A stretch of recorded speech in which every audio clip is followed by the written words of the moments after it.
আপনারা দেখেছেন আজকে একটা ভিডিও আমার ভাইরাল হয়েছে, আমরা সেনা ক্যান্টনমেন্টে ঢোকার সময় এই যে ভিডিওটা, এটার জন্যে এটা আজকের আসলে না, এই ভিডিওটা গত মাসের 6 তারিখে, তার মানে প্রায় 1 মাস আগে আমাদের হাদি ভাইয়ের মৃত্যুর কয়েকদিন পরে আপনারা দেখেছেন যে সব ক্যান্ডিডেটরা তারা সিকিউরিটি পারপাস তাদের গান ম্যান নিয়েছিল, তাদের সিকিউরিটি পারপাস লোক নিয়েছিল, আমরা সেই জন্যই নিয়েছি। কিন্তু সেখানে ঢোকার সময় আমাকে যখন বলা হলো এই কারণে, এবং হাদি ভাইয়ের মৃত্যুর অল্প দিনের পরেই যেহেতু ঘটনা ছিল, আমরা যারা তার ট্রিটমেন্ট এবং আনুষঙ্গিক তার সঙ্গে অ্যাটাচ ছিলাম, তার মতের সঙ্গে অ্যাটাচ ছিলাম, তার যে আদর্শ ছিল সেই আদর্শ যে আজাদি, এদেশে মানুষের অধিকার আদায় হবে, এদেশের মানুষ স্বাধীনভাবে কথা বলতে পারবে, সে ভিন্ন মতের হতে পারে কিন্তু তাকে দমন নিপীড়ন করা হবে না, সেই ভিত্তিতে আমরা কিছুটা শক ছিলাম।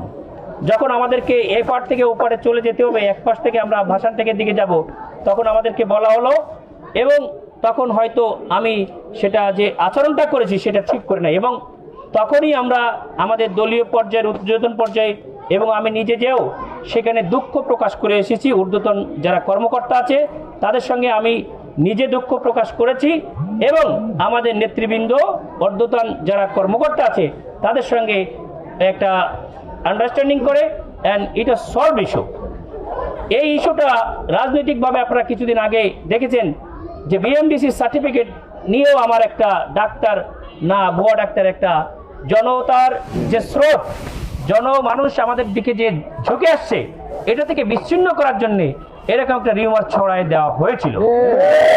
আল্লাহর অশেষ মেহেরবানিতে মানুষ সেটা সম্পর্কে ভালোভাবে জানতে পেরেছে, আমরা রোগীর সঙ্গে কেমন ব্যবহার করি সেটাও জানতে পেরেছে।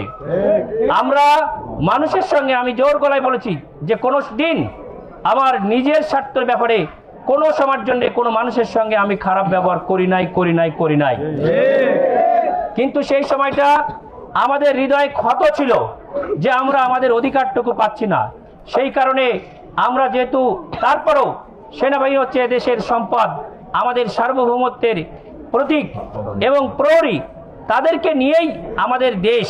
সুতরাং সেখানে আমার কথাগুলোও দেখছেন যে আমি বলেছি যে এটাই আমাদের সম্পদ, এই সম্পদ বিশ্বের মুখ উজ্জ্বল করেছে।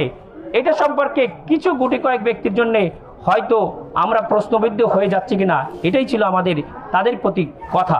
কিন্তু সেই কথাটা একটু জোরে হয়ে গেছে, যারা আমার কথা দ্বারা কষ্ট পেয়েছে, আমার দলীয় কর্মীরাও, আমি তখন দুঃখ প্রকাশ করেছি, আবারও আমি দুঃখ প্রকাশ করছি এই মিডিয়ার মাধ্যমে। আমাদের এই যে গণজোয়ার দেখে বাংলাদেশ জামায়াতে ইসলামী নিয়ে মানুষ অনেক সময় বিভিন্ন ধরনের ষড়যন্ত্র করতে পারে, এই ষড়যন্ত্র মানুষ করতে পারে, কিন্তু মহান রব্বুল আলামিনের অবশ্যই একটা প্ল্যান আছে।